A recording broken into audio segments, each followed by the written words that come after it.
नमस्कार, मैं doctor Sarita Swami, assistant professor Sanskrit, department of college education, government of Rajasthan द्वारा ज्ञान सुधा कार्यक्रम स्टार्ट किया गया है। इसके अंतर्गत डिफरेंट कॉम्पिटिटिव एग्जाम्स की तैयारी के लिए श्रेष्ठ पाठ्य सामग्री उपलब्ध करवाने का प्रयास है। चाहे असिस्टेंट प्रोफेसर एग्जाम हो अथवा स्कूल लेक्चरर एग्जाम्स, चाहे राष्ट्रीय स्तर की यूजीसी नेट जेआरएफ या राज्य स्तरीय स्लेट इत्यादि परीक्षाओं का प्रश्न हो, आरपीएससी द्वारा जो भी परीक्षाएं करवाई जाती है उन सभी परीक्षाओं को दृष्टिगत रखते हुए संस्कृत साहित्य विषयक सभी बिंदुओं को हम समझने का प्रयास करेंगे, जो प्रतियोगी परीक्षाओं की दृष्टि से अत्यंत महत्वपूर्ण है। आज इसी क्रम में प्रमुख संस्कृत महाकाव्यों की चर्चा की श्रृंखला में संस्कृत महाकाव्यों के उद्भव एवं विकास से संबंधित महत्वपूर्ण तथ्यों को हम जानेंगे। इस जगत में होने वाली समस्त घटनाओं को देखकर मानव हृदय में जो कल्पनाएं तरंगित होती है, उनको मनोरम शब्दों में अभिव्यक्त करना काव्य का ही कार्य है। प्रत्येक मनुष्य स्वभाव से ही आनंद की खोज में रहता है। यह आनंद सच्चिदानंद का एक प्रधान रूप है। काव्य से मानव को आनंद प्राप्त होने के कारण ही काव्य रस को ब्रह्मानंद सहोदर कहा जाता है। काव्य कवि की कृति को कहते हैं, और कवि किसे कहते हैं? कवते वर्णयति इति कवि, अर्थात जो वर्णन करता हो वह कवि कहलाता है। किसी भी बात को बहुत सुंदरता से प्रस्तुत करने की कला है, वही काव्य के अंतर्गत आएगी। और कवयः क्रांतदर्शिनः, जो क्रांतदर्शी हो, अर्थात कल्पना शक्ति इतनी अधिक हो उसके भीतर कि जिससे शब्द चमत्कृत हो जाए, या मेधावी अर्थ में भी कवि शब्द का प्रयोग किया जाता है। महर्षि यास्क ने कवि शब्द को मेधावी शब्द के पर्याय के रूप में उनकी गणना की है। यह प्रश्न कई बार पूछा जाता है। अमरकोश में भी कवि और काव्य शब्द शुक्राचार्य के पर्याय के रूप में यानी पंडित अर्थ में भी लिए जाते हैं। और महाकाव्य शब्द महत और काव्य दो शब्दों के समास से बना है।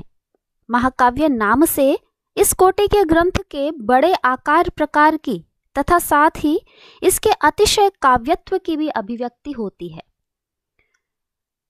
अब यदि हम काव्य साहित्य को देखें तो संस्कृत काव्य साहित्य को मुख्य रूप से दो भागों में विभाजित किया गया है, दृश्य काव्य और श्रव्य काव्य। दृश्य काव्य वह होता है जिसका अभिनय किया जाए, जिसे देखकर हृदय आनंदित हो, जैसे नाटक इत्यादि। और श्रव्य काव्य वह है उसमें केवल श्रवण ही मुख्य है, वह कानों के सहारे सहृदय के चित्त को आनंदित करता है। दृश्य काव्य में समस्त रूपक तथा उपरूपक आते हैं। 10 रूपक है, नाटक, प्रकरण, भाण, सम, वकार, व्यायोग इत्यादि, जिसकी चर्चा हमने 10 रूपक ग्रंथ में की थी। तो इनकी सुदीर्घ परंपरा है। फिर भी हम यह एक प्रश्न बनता है सामान्य कि रूपक कितने हैं? तो 10 रूपक है और 20 उपरूपक है। और नाटक इत्यादि रूपक तथा उपरूपक चूंकि रंगमंच पर मंचित किए जाते हैं, अतः ये दृश्य काव्य के भीतर आते हैं। श्रव्य काव्य के पुनः 3 उपभेद किए गए हैं, गद्य काव्य, पद्य काव्य तथा चंपू काव्य। गद्य काव्य है छंदों विहीन वाक्यों की रचना है, जैसे पैराग्राफ या पंक्तियां। और पद्य काव्य छंदोबद्ध रचना को कहते हैं, जैसे हम अमूमन श्लोक इत्यादि कहते हैं। चंपू काव्य गद्य पद्य का सम्मिश्रण काव्य है। तो ये प्रश्न काफी महत्वपूर्ण है, कई बार परीक्षाओं में पूछा गया है चंपू काव्य के विषय में। अब पुनः गद्य काव्य के 3 उपभेद किए गए हैं, कथा, आख्यायिका तथा निबंध। कथा सामान्य रूप से हम सब जानते हैं, कहानी। कहानी का वक्ता कोई भी हो सकता है, कहानी काल्पनिक भी हो सकती है, किंतु आख्यायिका और कथा में एक बहुत ही बड़ा अंतर है। आख्यायिका का वक्ता स्वयं लेखक होता है और उस लेखक के समक्ष वह घटना जब होती है और उसका वह वहाँ वर्णन करता है तो वो आख्यायिका के अंतर्गत आएगा। और निबंध किसी भी विषय पर आलोचनात्मक विचारों का प्रस्तुतिकरण है, वह निबंध है।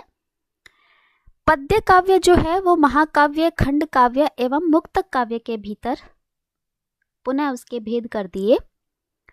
महाकाव्य जो है इसमें जो मुख्य चरित्र होता है, मुख्य पात्र जो है, उसके जीवन के जो विविधता और विस्तार के साथ उनको वर्णित किया जाता है। जीवन के समस्त पक्षों को लिया जाता है और पूरे विस्तार के साथ उस पात्र के बारे में वहाँ पर वर्णन होता है।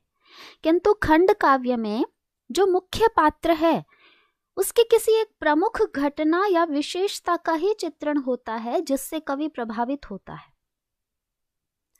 जैसे मेघदूत खंड काव्य है, वहां पर यक्ष के विरह को प्रस्तुत करना कवि का मुख्य उद्देश्य है। कालिदास ने उसे बहुत ही सुंदरता से प्रस्तुत किया है।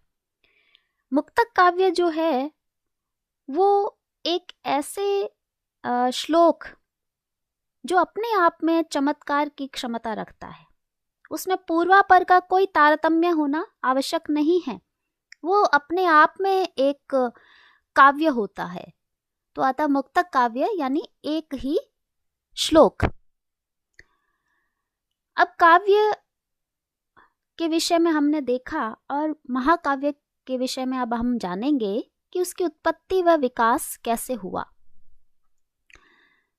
4 वेद माने गए हैं हमारे, ऋग, यजुर, साम और अथर्व। ये चारों वेद एक मत से प्राचीनतम ग्रंथ स्वीकार किए गए हैं और वेदों में भी ऋग्वेद संपूर्ण विश्व में सर्वाधिक प्राचीन है। अतः किसी भी साहित्यिक विधा के विषय में यदि हम प्रारंभिक सूत्रों को जानना चाहते हैं, जो जिज्ञासा होती है, तब सर्वप्रथम ऋग्वेद की ओर ही ध्यान जाता है। यही स्थिति महाकाव्य या काव्य के विषय में भी है। यद्यपि विद्वानों का सर्वमान्य सिद्धांत यह है कि भारतीय कवियों को काव्य प्रेरणा आदि काव्य वाल्मीकि, रामायण तथा कुछ अंशों में भारतीय ऐतिहासिक महाकाव्य महाभारत से मिली है। तथापि महाकाव्यों की उत्पत्ति का बीज तो हमें वेदों से ही प्राप्त होता है। संसार के सबसे प्राचीन ग्रंथ ऋग्वेद में काव्य की झलक है। काव्य की सर्वप्रथम झलक हमें वहां प्राप्त हुई, लेकिन ऋग्वेद में एक उषस सूक्त आता है, वो बहुत ही सुंदर काव्य का उदाहरण है। वहां उपमा, रूपक आदि अलंकारों का सौंदर्य देखते ही बनता है। वेदों में देवताओं की स्तुति के अतिरिक्त तत्कालीन दानशील उदार राजाओं की प्रशंसनीय स्तुतियां भी हमें उपलब्ध होती है, जिन्हें नाराशंसी सूक्त या दान स्तुति कहते हैं। दान स्तुति इसलिए कि अत्यधिक मात्रा में दान देने के कारण प्रत्युपकार की जो भव्य भावना से प्रेरित इन मंत्रों को दान स्तुति की संज्ञा प्राप्त हो जाती है। इन स्तुतियों में भी काव्य की स्पष्ट झलक मिलती है। अब वैदिक काल से चलने के पश्चात हम यदि देखें काव्य शास्त्रीय ग्रंथों को, तो अलंकार शास्त्र में सर्वप्रथम काव्य पुरुष की कल्पना की गई है। राजशेखर का एक ग्रंथ है काव्य मीमांसा।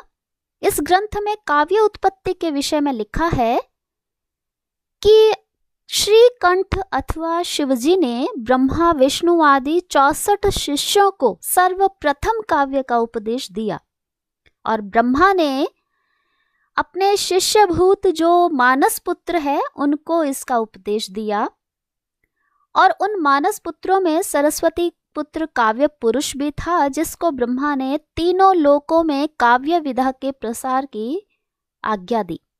इस प्रकार काव्य पुरुष या काव्य की उत्पत्ति प्राचीन भारतीय परंपरा में देखा जाए तो ब्रह्मा से ही मानी जाती है। आदि काव्य हमारा वाल्मीकि रामायण है। यह सर्वविदित ही है कि संस्कृत साहित्य में आदि कवि वाल्मीकि है और उनका रचना रामायण को आदि काव्य माना जाता है। महाभारत में भी ऐतिहासिक महाकाव्य है। ये दोनों महाकाव्य परवर्ती रचनाओं के लिए उपजीव्य रहे हैं।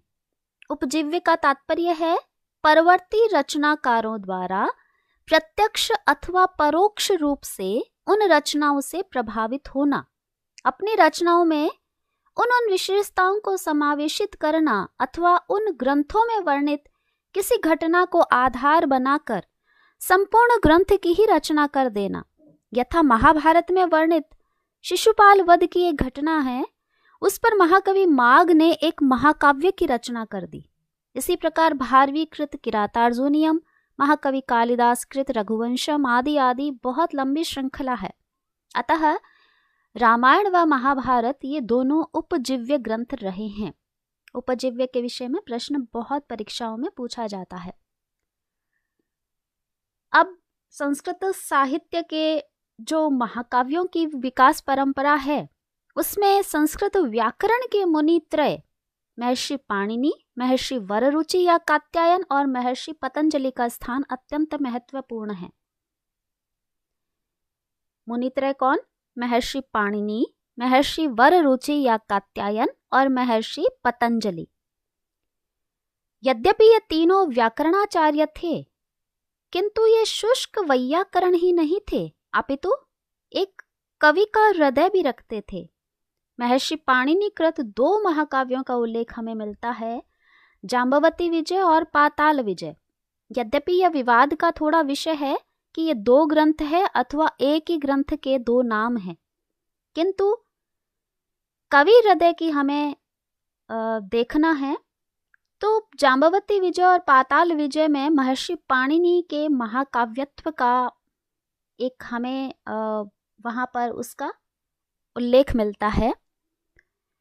वररुचि या कात्यायन जो हुए थे वो वार्तिककार भी है, क्योंकि महर्षि पाणिनि के सूत्रों पर उन्होंने वार्तिक की रचना की थी। तो कई बार यह प्रश्न भी बनता है कि वररुचि या कात्यायन ये दो नाम हैं, इसके विषय में भी प्रश्न बन जाता है कि क्या वररुचि कात्यायन है या कात्यायन वररुचि है, अथवा वार्तिककार कौन है इनमें से। ये पाटलिपुत्र के प्रसिद्ध राजा हुए हैं नंद, उनके महामंत्री थे, और इन्होंने कंठाभरण जो संप्रति अनुपलब्ध है उनका उल्लेख मिलता है कंठाभरण महाकाव्य का। महाभाष्यकार पतंजलि, जिससे सब विदित ही है, उनका कंस वध और बलिबंध नामक दो नाटकों का निर्देश हमें मिल रहा है।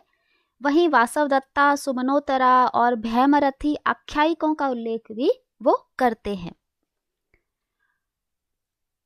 शिलालेखों की ओर यदि हम दृष्टिपात करें तो ईसा की प्रथम शताब्दी के आसपास के कतिपय शिलालेख उपलब्ध होते हैं, जिनकी भाषा शैली का अध्ययन करने से प्रतीत होता है कि उस समय तक काव्य साहित्य का पर्याप्त विकास हो चुका था। रुद्रदामन का गिरनार शिलालेख जो 150 ईस्वी में निर्मित है, अलंकृत काव्य शैली का नमूना है। सुंदर और समृद्ध काव्य का उदाहरण यदि देखें तो प्रयाग के अशोक स्तंभ पर उत्कीर्ण हरिशेण कृत समुद्रगुप्त प्रशस्ति मानी जाती है। इसमें कितने प्रश्न बन गए हैं कि अशोक स्तंभ पर जो प्रशस्ति है वो किसने लिखी? हरिशेण ने, कवि हरिशेण ने। और समुद्रगुप्त प्रशस्ति 350 ईस्वी की है और अशोक के स्तंभ पर उत्कीर्ण है। काव्य साहित्य की यदि स्पृहणीय प्रगति देखें, प्रशंसनीय प्रगति देखें, तो वत्स भट्टी के मंदसौर के अभिलेख से प्रकट होती है। तो इन समस्त शिलालेखों की भाषा शैली इस बात का प्रमाण है कि उससे पूर्व अनेक महाकाव्यों की रचना हो चुकी थी। विभिन्न आचार्यों ने महाकाव्य के शास्त्रीय लक्षणों को परिभाषित किया, जिनमें आचार्य भामह अग्रगण्य रहे। आचार्य भामह ने सर्वप्रथम महाकाव्य का सूत्रबद्ध लक्षण प्रस्तुत किया, किंतु आचार्य दंडी की महाकाव्य विषयक परिभाषा सर्वाधिक मान्य हुई। दंडी ने अपने ही जो ग्रंथ काव्यादर्श में महाकाव्य के लक्षणों पर विस्तार से प्रकाश डाला। यद्यपि अग्नि पुराण से लेकर अन्य साहित्य दर्पण इत्यादि काव्य शास्त्रीय ग्रंथों में भी महाकाव्य के लक्षणों पर चर्चा की गई है, किंतु आचार्य दंडी कृत जो लक्षण हैं वो सर्वाधिक मान्य हैं और हम उन्हीं लक्षणों पर विचार करेंगे। महाकाव्य के ऐसे कौन से प्रमुख लक्षण हैं जिनके ऊपर महाकाव्यत्व टिका होता है? पहला है सर्गबंधो महाकाव्यम, अर्थात महाकाव्य का कथानक सर्गों में आबद्ध होना चाहिए।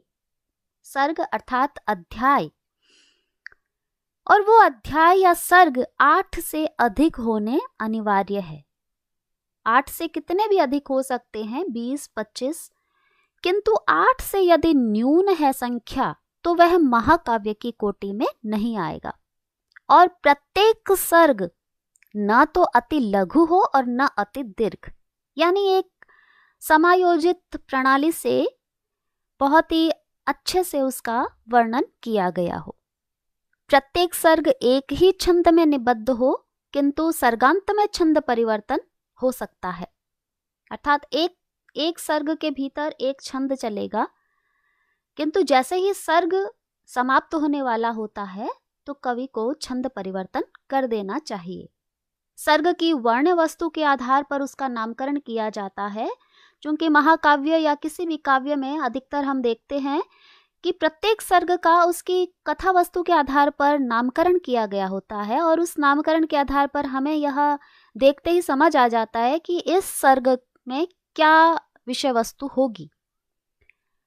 अगला यदि हम बिंदु देखें तो इतिहासोद्भवम वृतम अन्यद वा सज्जनाश्रयम, कथा वस्तु जो है वो ऐतिहासिक आधार पर हो अथवा लोक प्रसिद्ध सज्जन या महापुरुष के जीवन से संबंधित होनी चाहिए।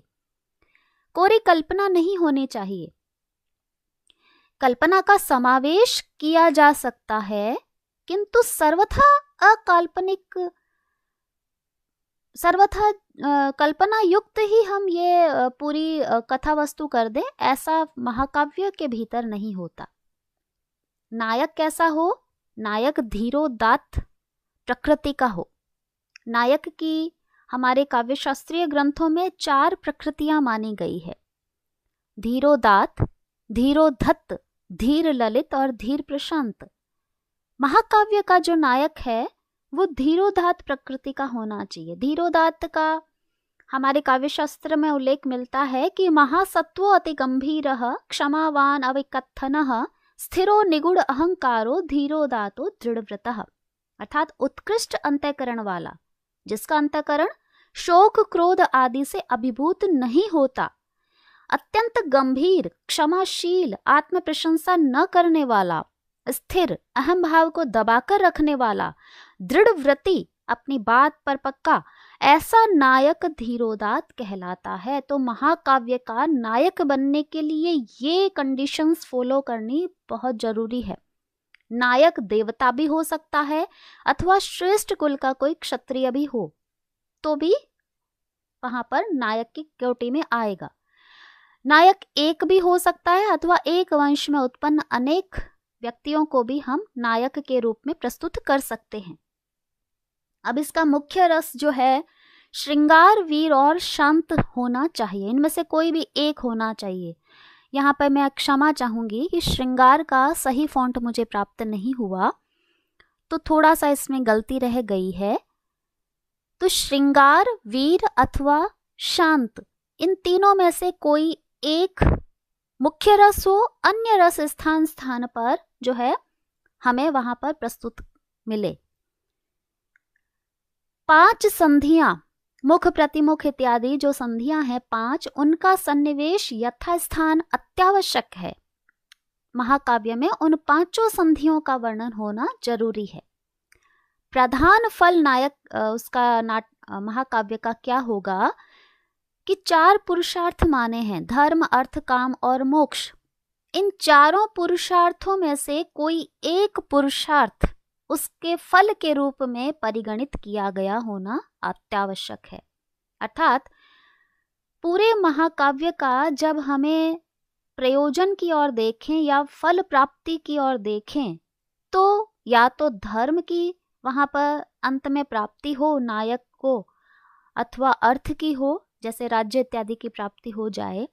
तो इस प्रकार कोई भी धर्म, अर्थ, काम या मोक्ष में से पुरुषार्थ की प्राप्ति वहां पर होना अत्यावश्यक है। मंगलाचरण काव्य के प्रारंभ में किया जाता है ताकि ग्रंथ की निर्विघ्न समाप्ति हो। तो वह मंगलाचरण अथवा नांदी आशीर्वादात्मक, नमस्कारात्मक और वस्तु निर्देशात्मक होनी चाहिए। कहीं कहीं किन्हीं ग्रंथों में हमें खल निंदा और सज्जन प्रशंसा भी प्राप्त होती है, अर्थात दुष्टों की निंदा और सज्जनों की प्रशंसा के रूप में भी मंगलाचरण या नांदी हमें किन्हीं ग्रंथों में प्राप्त होता है। तो महाकाव्य में हम यदि देखें तो यथासंभव संध्या, सूर्य, चंद्र, रात्रि, प्रदोष, अंधकार, दिन, प्रभात, मृगया, वन, पर्वत, ऋतु, सागर, नगर, युद्ध, विवाह, मंत्रणा इत्यादि इन सभी वर्णनों का सांगोपांग वर्णन होना चाहिए। तो संक्षेप में यदि देखा जाए तो ये महाकाव्य के लक्षण हैं। महाकाव्यों के इन लक्षणों का विधान उस समय किया गया जबकि संस्कृत में अनेक महाकाव्यों की रचना हो चुकी थी, क्योंकि लक्ष्य ग्रंथों के निर्माण के बाद ही लक्षण ग्रंथों की रचना होती है। यही कारण है कि पूर्व में कालिदास आदि जो रचनाकारों के ग्रंथों को देखकर महाकवि दंडी ने अपने लक्ष्य ग्रंथों में उन लक्षणों की रचना की। तो यही कारण हमें दिखता है कि कालिदासोत्तर कालीन जो काव्य है उनमें इन लक्षणों का पालन अधिक दिखलाई देता है और उससे पूर्व के ग्रंथों में इतना इन नियमों का पालन हमें नहीं दिखता है। धन्यवाद।